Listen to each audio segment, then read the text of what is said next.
छोटा बनकर रहती गई थी मैं भूख पर हाथ पकड़ कर यहाँ बिठाया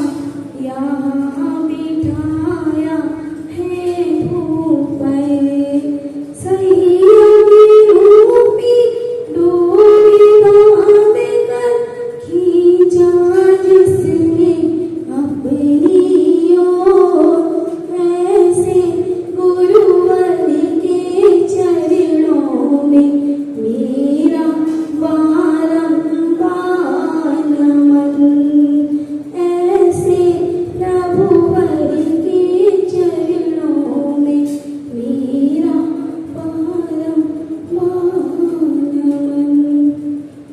ओ भगवन मुझको बता दे मुझ होता है क्या।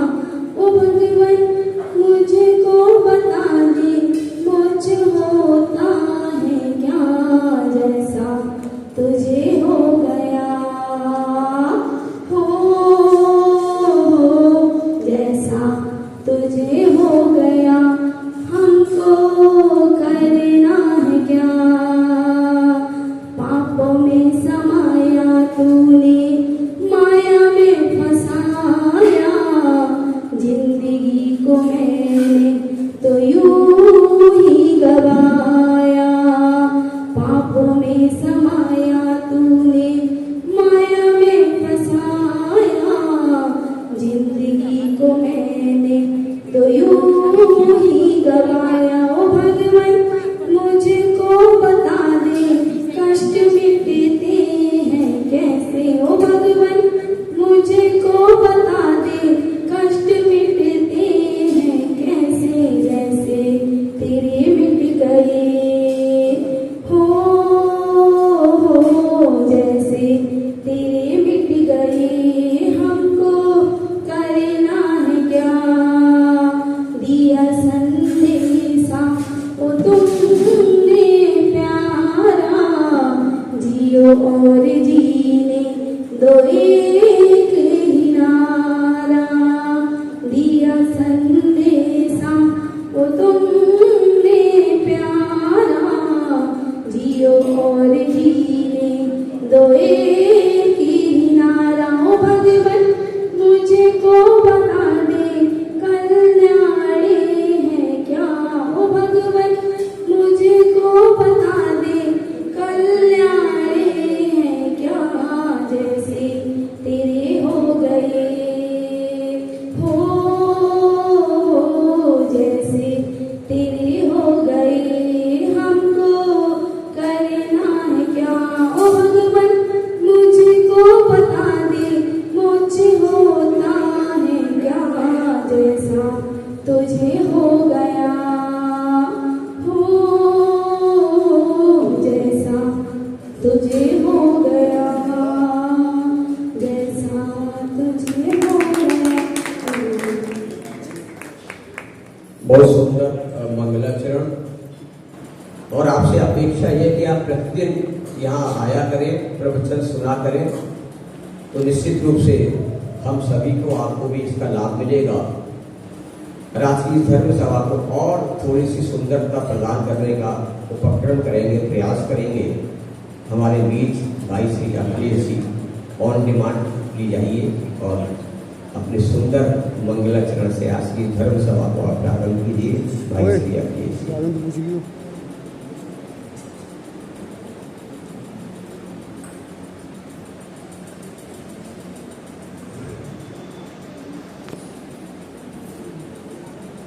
जिसके होठों के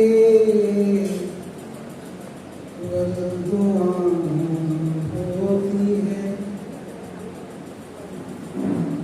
जिसके होठों पे केवल दुआ होती है उसकी तुलना किसी से कहाँ होती है।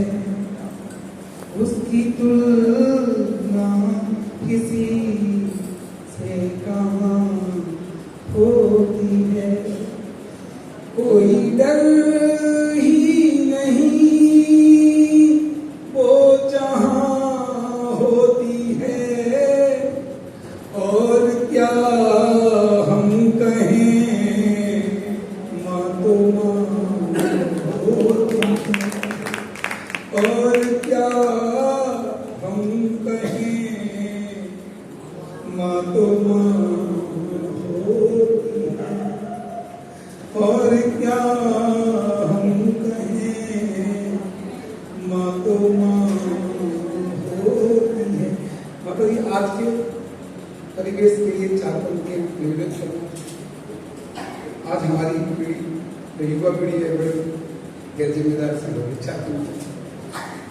माँ के दीदे रोती रही, माँ अकेली देवी रोती रही, पीर देख दीवार को ओती रही, बेटा व्यस्त उस का कमाने में था, बहुमुख मल के बिस्तर में सोती नहीं, बहुमुख मल के बिस्तर में सोती नहीं। एक दो तीन पंक्तियां बहुमुख ना लिखा, ना लिखा, हाँ लिखा, और हाँ में जब भी ना लिखा, गहरी लाइन है, सभी समझ लो। ना लिखा, हाँ लिखा, हाँ में जब भी ना लिखा, ना हुई जब दुनिया की, ना हुई जब दुनिया की, माँ ने तब भी हाँ लिखा, ना हुई जब दुनिया की, माँ ने तब भी हाँ लिखा। आपने क्या लिखा? आपने क्या लिखा? बेटे लिखे बेटी लिखी। अरे आपने क्या लिखा? बेटे लिखे बेटी लिखी। आंख जब भी रोई तो आंसुओं में मां लिखा, आंख जब भी रोई।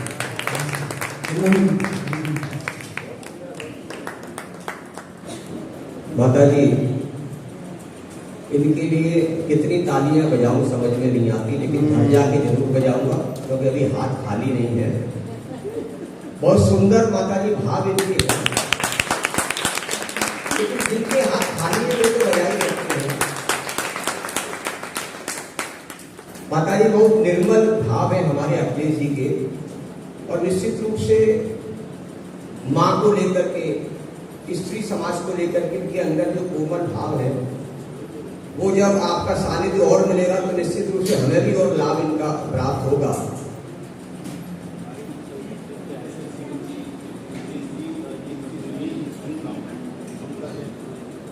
हाँ, अभी मैं देख रहा हूँ कलकत्ते से हमारे भक्त पधारे हैं, लेकिन संभवतः एक दूरी बना करके वो रह रहे हैं, क्योंकि अभी शायद हाँ बिल्कुल मैं समझ रहा हूँ।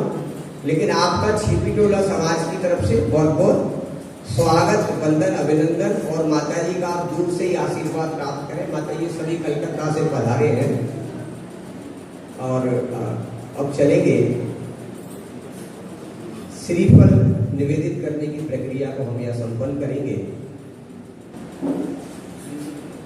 भाई श्री सुनील जी कलकत्ते से हमारे बीच हैं, कृपया हमें और पूज्य माता जी के चरण कमलों में आप श्रीफल निवेदित करें।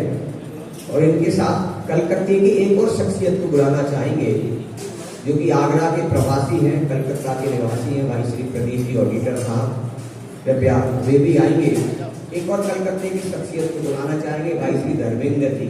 आज सभी कलकत्ता वासी पूज्य माता जी को श्रीफल निवेदित करेंगे, और भी कलकत्ते से जो श्रीफल चढ़ाने की स्थिति में हो कृपया यहाँ आ जाएं। जो भी श्रीफल चढ़ा सकने की स्थिति में हो आप कृपया सभी आगे आ जाइए, और आज आपके माध्यम से पूज्य माता जी को हम श्रीफल निवेदित करेंगे प्रवचन के लिए। उदक चंदन तंदुल पुष्प कई शरशुदीप सुधूप फलाग कई धवल मंगल गान हवा कुले विग्रही जय।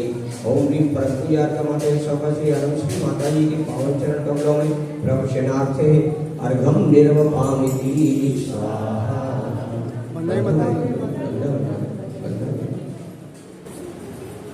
और अब चलेंगे परम पूज्य आर्यका माता श्री अरहंत श्री माता जी के चरण कमलों में, क्योंकि आप आज माइक स्वतः ही आपके पास पहुंच गया है माता जी। कल वो चल के गया था, लेकिन आज वो चलने से पहले ही पहुंच चुका। निश्चित रूप से आज आपका सुंदर उद्बोधन हम सभी को सुनने को मिलेगा। पूज्य माता जी के चरणों में मेरे बार बंधा में माता जी, बंधा में माता जी।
आचार्य भगवान रविशेन स्वामी पद्म पुराण में कह रहे हैं कि हे जीवों, यदि तुम्हें इस संसार रूपी समुद्र से पार होना है तो आचार्य भगवान बता रहे हैं कि तुम किस नाव का सहारा लो। यदि तुम्हें डूबना है तो पत्थर की नाव में बैठो, पत्थर रूपी नाव का सहारा लो। और तुम्हें संसार समुद्र से पार होना है तो सच्चे देव शास्त्र गुरु रूपी नाव का सहारा लो। आचार्य भगवान कह रहे हैं पद्म पुराण में प्रथम भाग में, यथा तारयितुं शक्ता नासिला सलेसिनां तथा परिग्रहासक्ता कुतीर्था शरणागतान्। आचार्य भगवान कह रहे हैं रविशेन स्वामी कि इस संसार रूपी समुद्र से पार करने में असमर्थ कौन है? अभी समर्थ नहीं बताया, अभी कौन बता रहे हैं? असमर्थ कौन है? तो आचार्य भगवान कह रहे हैं यथा तारयितुं शक्ता, जिस प्रकार पानी में पड़ी शिला को, पानी में पड़ी हुई शिला को शिला ही तारने में समर्थ नहीं है, उसी प्रकार परिग्रह से सरसालु अपने शरणागत परिग्रह भक्त को तारने में समर्थ नहीं है। तो आचार्य भगवान कह रहे हैं कि जो भी परिग्रह से सहित होगा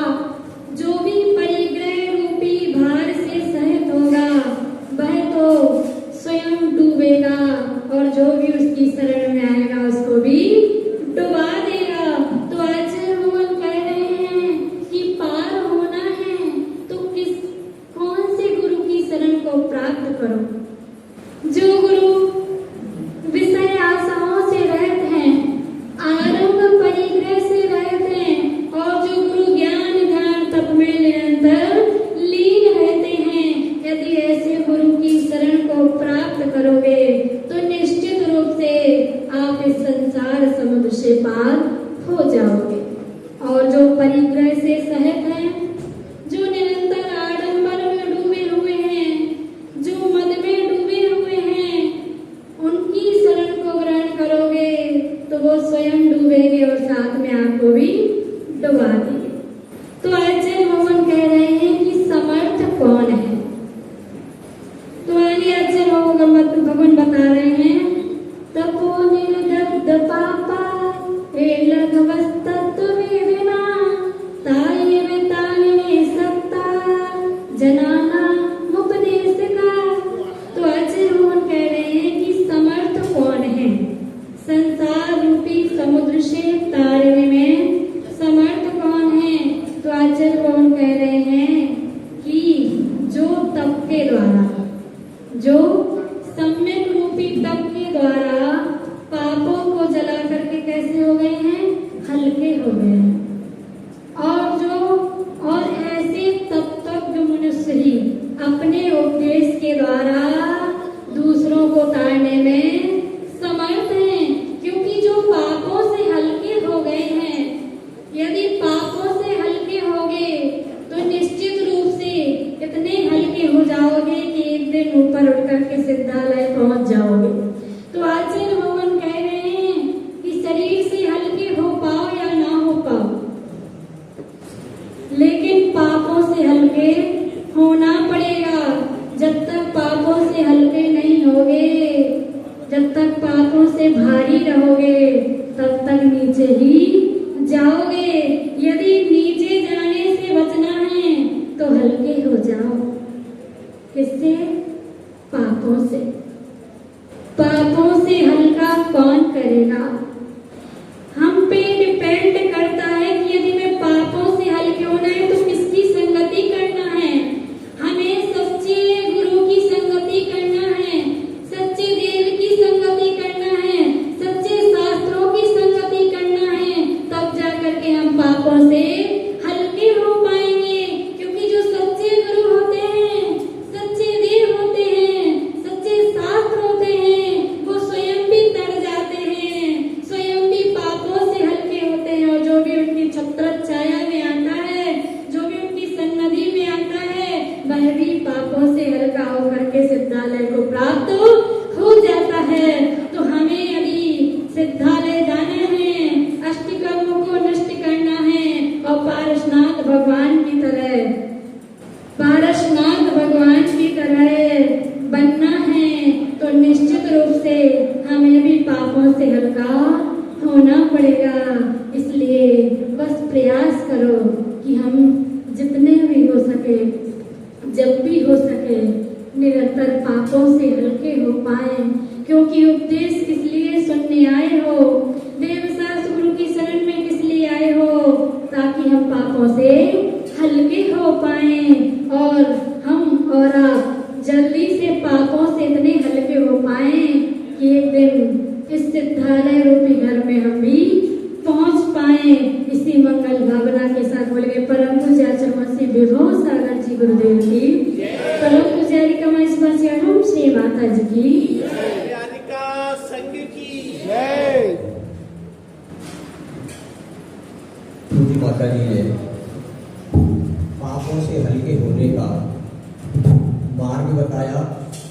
अभी माता जी हमारे ब्रह्मचारी भैया कह रहे थे कि शरीर से बहुत भारी हो, पहले शरीर मेरा हल्का हो तो निश्चित रूप से मेरे पाप भी हल्के होंगे। लेकिन ब्रह्मचारी भैया, शरीर से कोई फर्क नहीं पड़ता, शरीर कितना भी भारी हो, लेकिन पापों की गठरी को हर हालत में हमें हल्के करना ही करना है। ईश्वर से प्रार्थना करो जो मेरा शरीर है वो और 4 गुना हो जाए, लेकिन मेरे पाप 0.1% मेरे भी करना रहे।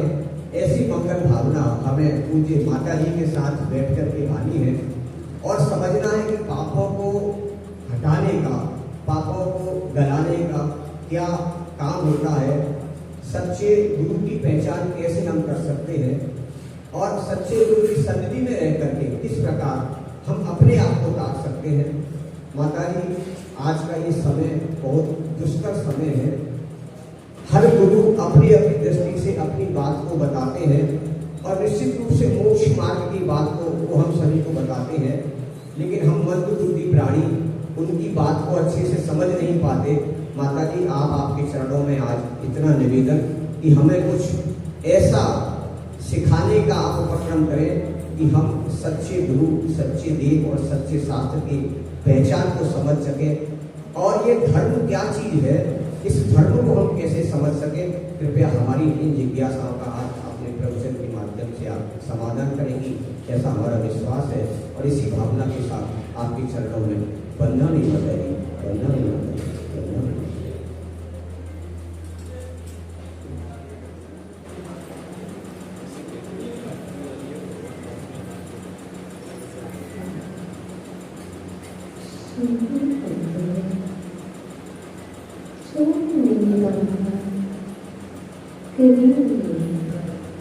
इष्ट परमात्मा का स्मरण।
सेवा सदा करो, गुरु से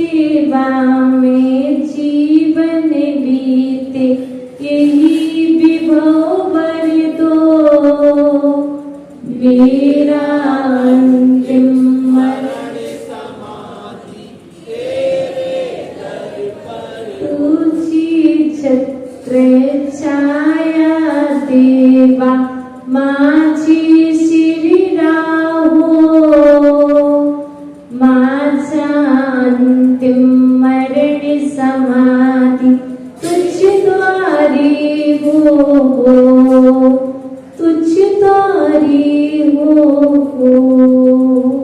बोलिए परम श्रद्धेय अनंतानंद सिद्ध परमेष्ठी भगवान की दीपाधि देवी के सर्वप्रथम तीर्थंकर आदि ब्रह्मादिनाथ भगवान की दीवाधी देवी के चरण अंतिम तीर्थ वर्तमान सत्संग श्री महावीर स्वामी की परम पूजनीय आचार्य भगवान श्री उमा स्वामी जी महामुनि राज की परम पूजनीय आचार्य भगवान श्री कोटि जी महामुनि राज की परम पूजनीय आचार्य भगवान श्री पूज्यपाद देवी की प्रातः स्मरणीय सारस्वत कविनय चक्रवर्ती मम शिक्षा दीक्षा दाता मम आराध्य देवाचार्य भगवान श्री विभव समझ मामुनि राज की आप सबके अंदर विराजमान भावी सिद्धात्माओं की राधिका रेम श्री माता जी की राधिका संघ की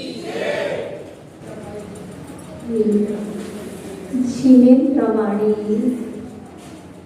आगमवाणी तीर्थंकरवाणी स्यात्वाणी अनेकांतवाणी गुरुवाणी त्वमेव जयतो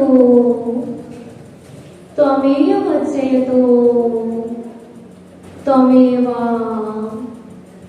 मम कंठा आगच्छतु आगच्छतु आगच्छतु। प्रिय आत्मन प्रवचन की पावन श्रृंखला में पापों से हल्के होने का मार्ग क्या है? यह जिज्ञासा सिद्ध कर रही है कि मैं पापी हूँ। यदि जिज्ञासा उत्पन्न हुई है तो यह जिज्ञासा ही का क्वेश्चन खड़ा कर रही कि मैं पापी हूँ और मैं पापी हूँ तो पापों से मुक्त कैसे? बहुत अच्छा। आज शेर भगवान कहते हैं पापी ही तो पापों से मुक्त होता है। जो निष्पापी है वह क्या पापों से मुक्त होगा? अर्थात पापों से हल्के होने का रहस्य क्या है? आचार्य भगवान कहते हैं स्नान। सत्यन जी ध्यान से सुनना। पापों से हल्का होने का रहस्य है स्नान एक, और पापों से हल्के होने का दूसरा कारण है ध्यान दो, और पापों से हल्के होने का तीसरा कारण है सामायिक, और पापों से हल्के होने का चौथा कारण है स्वाध्याय। बात समझ में नहीं आई? माता जी आप पापों से हल्के होने की बात करते और कहते स्नान करो। जल से स्नान करने में माता जी आपको पता नहीं कितना पाप होता है। देखो ये बात ध्यान से समझना। स्यादवादी हूं, अनेकांतवादी हूं, अनेकांतवादी हूं। स्नान कहा है तो स्नान के अर्थ बहुत होते हैं। सिर्फ स्नान जल स्नान ही नहीं होता,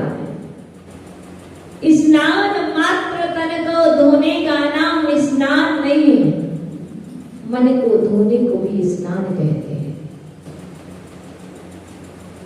यदि तन को धोते हैं तो पाप होता है। तन को धोने के लिए आपको वॉशरूम चाहिए, आपको एकांत चाहिए, आपको जल चाहिए, आपको सावन चाहिए, आपको ना जाने कौन कौन से पतंजलि के प्रोडक्ट चाहिए, विद्यांजलि के प्रोडक्ट चाहिए तन को धोने के लिए। यहाँ पर हम तन को धोने की बात नहीं कर रहे हैं। यहाँ पर तो हम पापों को धोने की बात कर रहे हैं। तो समझिए पाप मन से होता है। सबसे पहले पाप मन में होता है, बाद में पाप काया से किया जाता है, बाद में पाप तन से होता है। इसलिए हम आपके मन में उत्पन्न हुए पापों को धोने के लिए स्नान बता रहे हैं। जब तक मन के पाप नहीं धुलेंगे तब तक आप हल्के हो ही नहीं सकते। सिर भारी है, मस्तिष्क भारी है। मैंने कहा मेरे को हेडेक हो रहा है, मेरा पैन कर रहा, सिर में दर्द है, हेडेक है। तो लोग कहते हैं माता जी थोड़ा सा ना सिर को हल्का सा पानी से धो लो, सेंसर लगा लो, हल्का हो जाएगा। भाई तुम्हारे जल से धोने से आपको सिर में जो धूली के कण वो हल्के हो सकते हैं, लेकिन मेरा मन हल्का नहीं हो सकता। उस मन को हल्का करने के लिए तो मुझे परमात्मा के चरणों में आना होगा, और परमात्मा के चरणों में आकर के मात्र ताली को पीटने से, मात्र ताली को पीटने से, हाथों में हाथ लगाने से मन हल्का नहीं होगा। जब तक इन आंखों से पश्चाताप के आंसू, प्रायश्चित के आंसू ना गिर जाए, निंदा ना हो जाए, गढ़ा और आलोचना ना हो, तब तक मन धुल नहीं सकता। जब तक ये अंदर से आवाज ना निकले, हे प्रभु मैं पापी हूँ, हे प्रभु मैं क्रोधी हूँ, मैं मानी हूँ, मैं लोभी हूँ। बोलो मैं क्रोधी हूँ, मैं मानी हूँ, मायावी लोभी, मैं अज्ञानी पाप कहानी, जैसा हूँ जो भी, अपनी गलती मैं स्वीकारूं, अब निर्दोष करो, प्रतिक्रमण करता हूँ भगवान, मेरे दोष हरो। देखो प्रतिक्रमण वह स्नान है जो अंदर के पापों को धोता है। स्नान किया, स्नान करने के बाद, जला स्नान करने के बाद इतनी पात्रता आई कि मंदिर में प्रवेश मिल गया। जला स्नान करने से इतनी पात्रता आती है कि मंदिर में प्रवेश मिल जाता है, और प्रतिक्रमण से स्नान करने से इतनी पवित्रता आती है कि अंदर में प्रवेश मिलता है। यदि अंदर में प्रवेश करना है, प्रवेश ही अंदर में प्रवेश करना है। अभी तो मंदिर में प्रवेश किया है जल स्नान करने के बाद। यदि अंदर में प्रवेश जी को प्रवेश करना है तो प्रवेश जी के लिए प्रतिक्रमण करना होगा, तभी वो अंदर में प्रवेश कर पाएंगे। प्रवेश जी ये बाहर का प्रवेश है, ये बाहर का प्रवेश है, अंदर का प्रवेश तो तुमने देखा ही नहीं है कैसा है। गोरा है कि काला है, गोरा है कि काला है, हल्का है कि भारी है, रूखा है कि चिकना है, कड़ा है कि नरम है। अंदर के प्रवेश से तो तुम अछूते हो।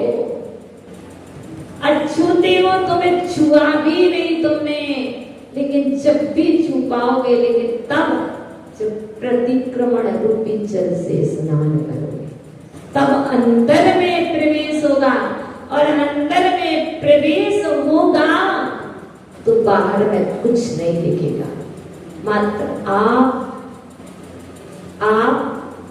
और अंदर का प्रवेश, अंदर का आराम, अंदर का नमोकार। मात्र उसको देखने के लिए पापों से हल्का होना है, तो मात्र इतने हल्के हो जाओ। रुई देखी, रुई जानते हो, कपास जानते हो, कितनी हल्की होती है, कितनी हल्की होती है। मात्र एक अग्नि की चिंगारी लगे और संपूर्ण कपास क्षय को प्राप्त हो जाती है। वैसे ही यदि ये जीव पापों से रुई जैसा हल्का हो जाए, मिथ्यात्व से रुई जैसा हल्का हो जाए, मात्र सम्यक से भारी हो जाए। हमें भारी होना है तो सम्यक से, अर्थात रुचि से। कोई बैठा तो नहीं, रुचि है, कोई रुचि। यदि मुझे भारी होना है तो मैं रुचि से भारी,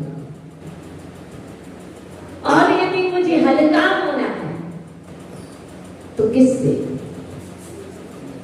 किससे, किससे? सम्यक्त से हल्के होना। हल्के किससे होना है? रुचि से हल्के होना है, रुचि से भारी होना है। रुचि से भारी कहो, सम्यक से भारी कहो, श्रद्धान से भारी कहो, इस सभी का अर्थवाची शब्द रुचि कहो, सम्यक कहो, सम्यक दर्शन कहो, श्रद्धान कहो, इस सब एकार्थवाची शब्द आस्था कहो। आस्था से भारी हो, रुचि से भारी हो, श्रद्धान से भारी हो, सम्यक से भारी हो जाओ तो मुझे मालूम है पापों से हल्के हो जाओ। पापों से हल्का होना नहीं पड़ता है। लोग कहते हैं पहले पाप छोड़ो, और हम कहते हैं पहले श्रद्धा न रखो। हम कहते हैं पहले तुम रुचि रखो। यहाँ पर रुचि होगी, यहाँ पर श्रद्धा न होगा तो नियम से तुम पापों से हल्के होगे। लोग कहते हैं पहले पापों से हल्के होते हैं, बाद में रुचि आती है। ऐसा होता क्या? श्रद्धा न होने पर, रुचि होने पर भूख लगती है। रुचि होगी तो भोजन में स्वाद आएगा। यदि रुचि नहीं होगी तो भोजन कितना भी रखा रहेगा, कितना भी अच्छा होगा, हमें स्वाद ही नहीं आएगा। और भूख भी ना होगी, भूख भी ना होगी, लेकिन रुचि होगी अंदर में तो भोजन में स्वाद आएगा। लोग कहते भोजन में स्वाद होना चाहिए, भोजन में स्वाद नहीं होना चाहिए। आपके अंदर में रुचि होना चाहिए, आपके अंदर में श्रद्धान होना चाहिए। रुचि से तात्पर्य श्रद्धान से।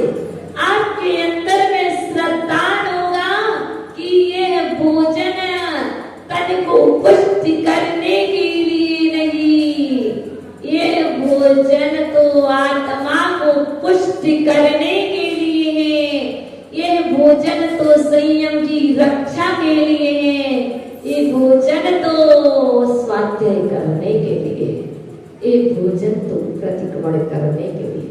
जब तक ये रुचि नहीं होगी, जब तक ये श्रद्धान नहीं होगा, तब तक चिल्लाओगे प्रवेश जी भोजन में स्वाद नहीं है। जहां पर रुचि आ जाए, श्रद्धान बैठ जाए,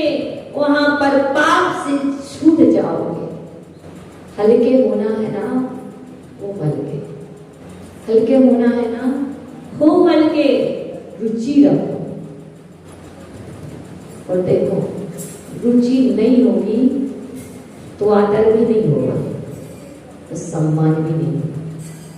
हम नहीं कह रहे सत्यन बाबा, हम नहीं कहते कोई बात, हम तो कुंद स्वामी से पूछते हैं, कुंद स्वामी सही सही बताना, मैं जो कह रही हूँ सत्य कह रही हूँ कि नहीं कह रही हूँ, नहीं हूँ विश्वास तो देख लेना, रहने सार को उठा करके देख लेना। 80 नंबर गाथा को कि अरहम श्री ने सही कहा था कि रुचि के बिना कुछ होता है कि नहीं। मेरे को प्रमाण सहित कहूंगी कि यदि रुचि होगी, रुचि मतलब श्रद्धा, यदि रुचि होगी तो सम्मान होगा, और रुचि होगी तो आदर होगा।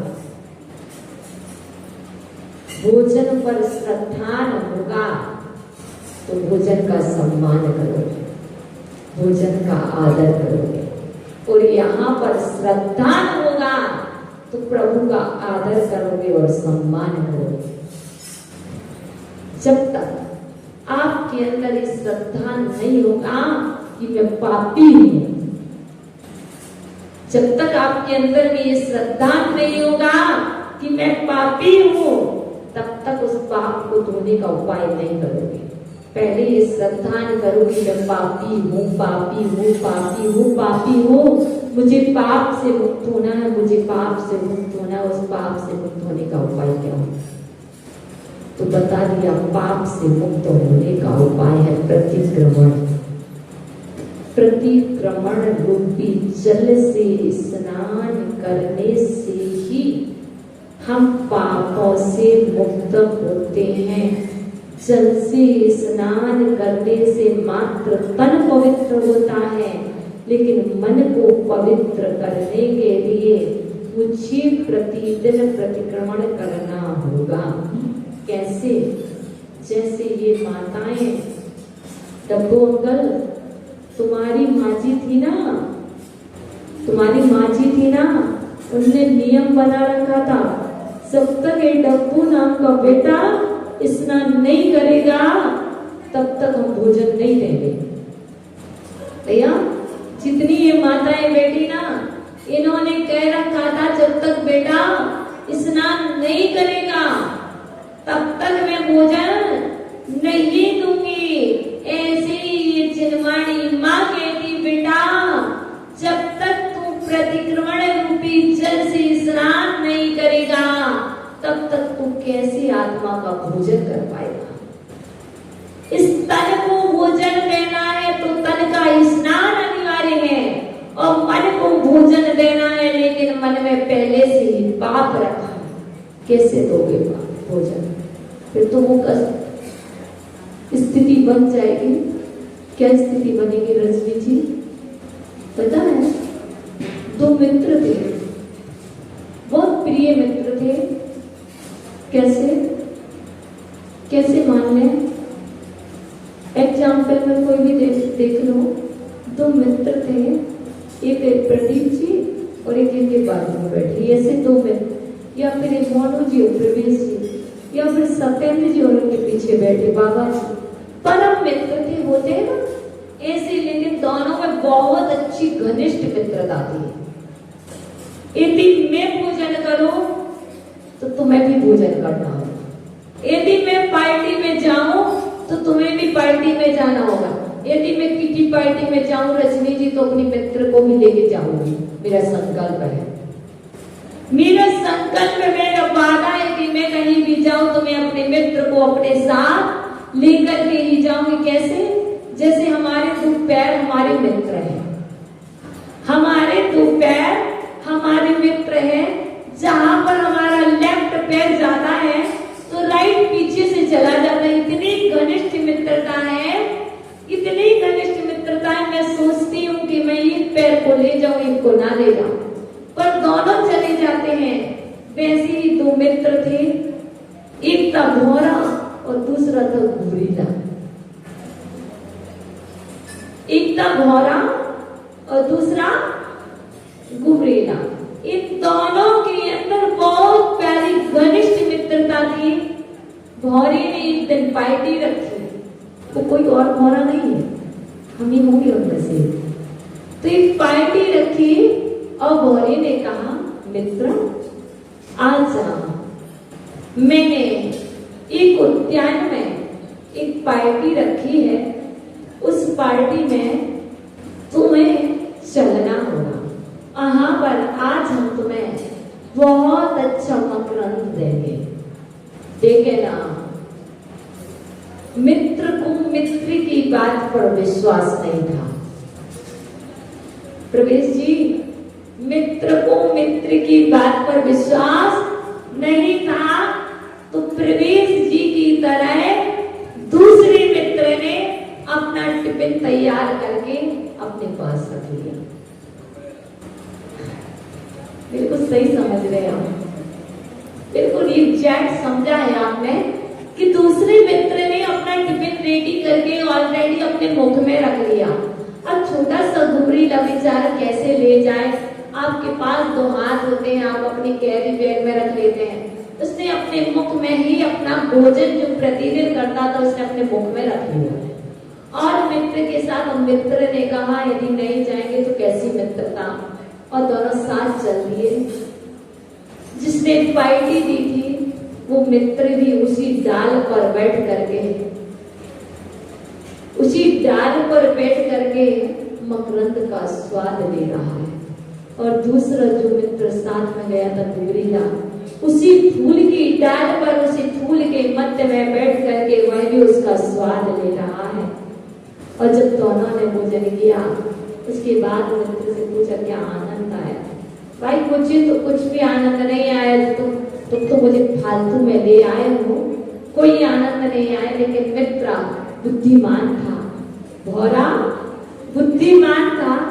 अरे मित्र, मुझे तो बड़ा स्वाद आ रहा, तुम्हें क्यों नहीं आ रहा?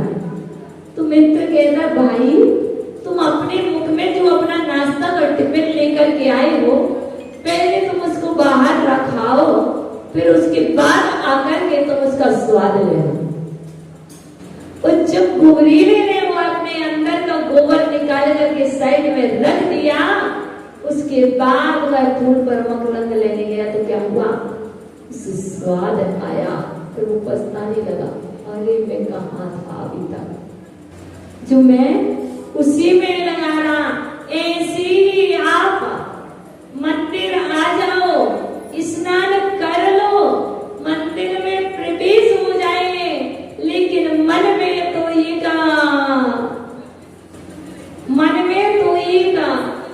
स्नान रूपी कीड़ा, पाप रूपी कीड़ा बैठा है। जब तक तुमने उसका प्रक्षालन नहीं किया, उस पापों को नहीं धोया, तो तुम यहाँ बैठोगे। जब भी कोई बात आएगी तो तुम्हारे लिए बार बार वही जाओगे, मेरे अंदर कोई कीड़ा तो नहीं बैठा है।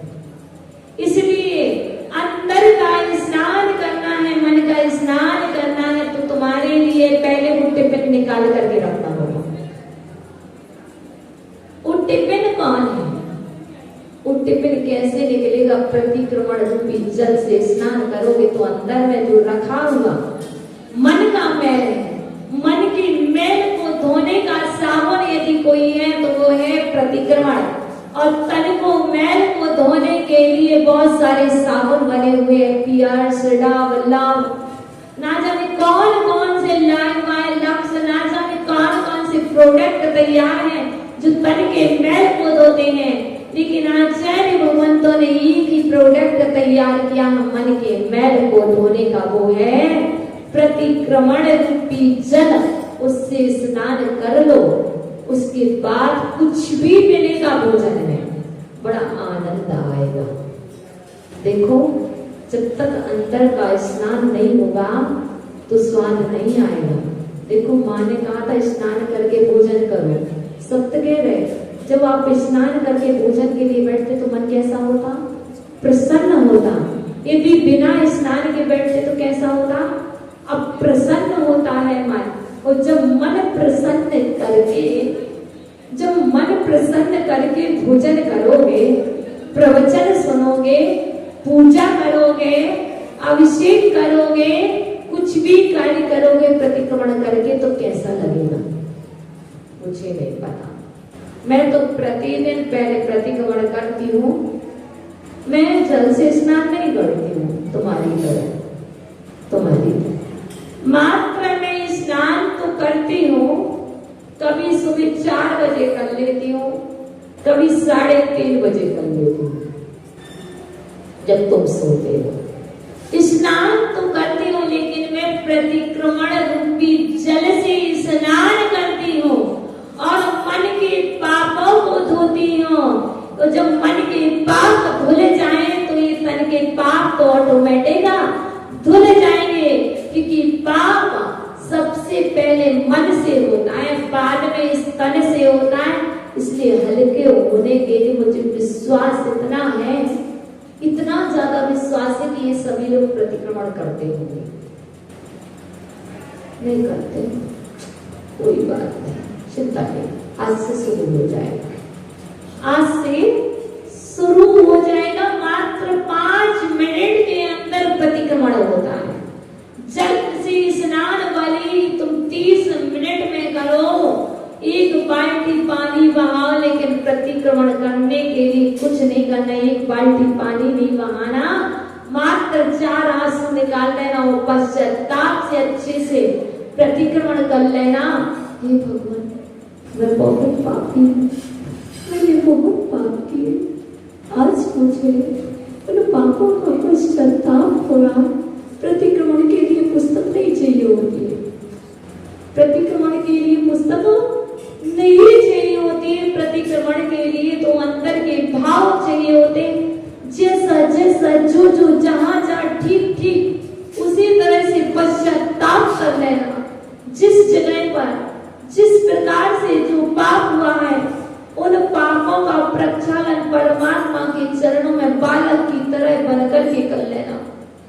यदि तुम बड़े बनोगे तो प्रतिक्रमण नहीं होगा, मात्र बालक बनोगे। ही बालक, ही परमात्मा, ये आपका बालक आपके चरणों में आया है, आप जैसे भी रखो, आप जो भी देना चाहो तो मुझे सब कुछ स्वीकार है।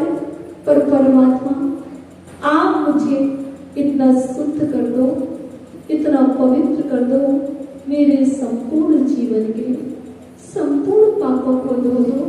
मैं आज शुद्ध कह रहा हूँ परमात्मा, आज मैं हल्का होना चाहता हूँ।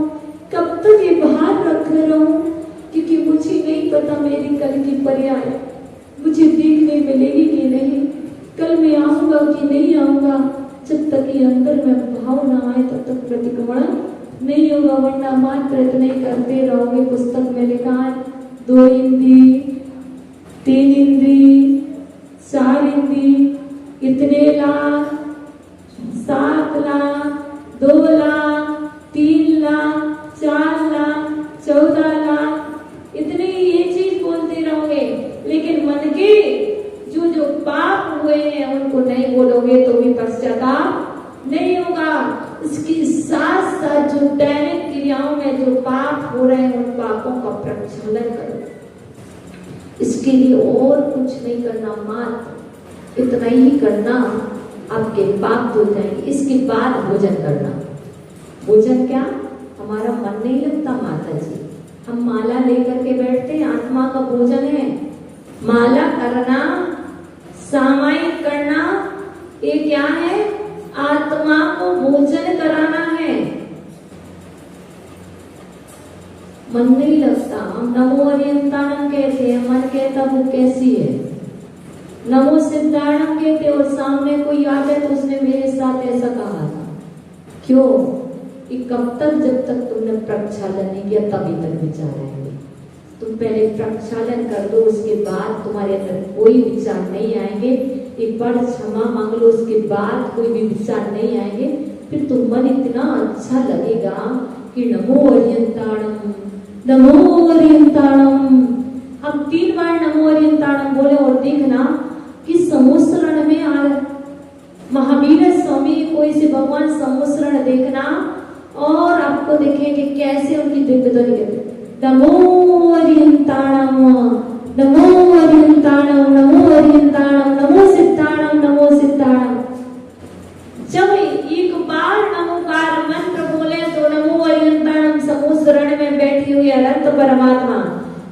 44 मूल गुणों से सहित दिव्य ध्वनि खिल रही है। चहुओर समुद्र में चारों ओर मूल राजों का समुदाय, देवों का समुदाय, देवियों का समुदाय और समुद्र में चतुर्मुखा अरहंत परमेष्ठी भगवान की प्रतिमा। नमो सिद्धाणम बोले तो वो सिद्धों का समूह। नमस्कार हो, नमस्कार हो। यदि 108 दाने में एक दाने में भी तुम्हारा मन लग गया तो मान लेंगे कि आज तुम्हारी माला करना सफल हो गया। देखो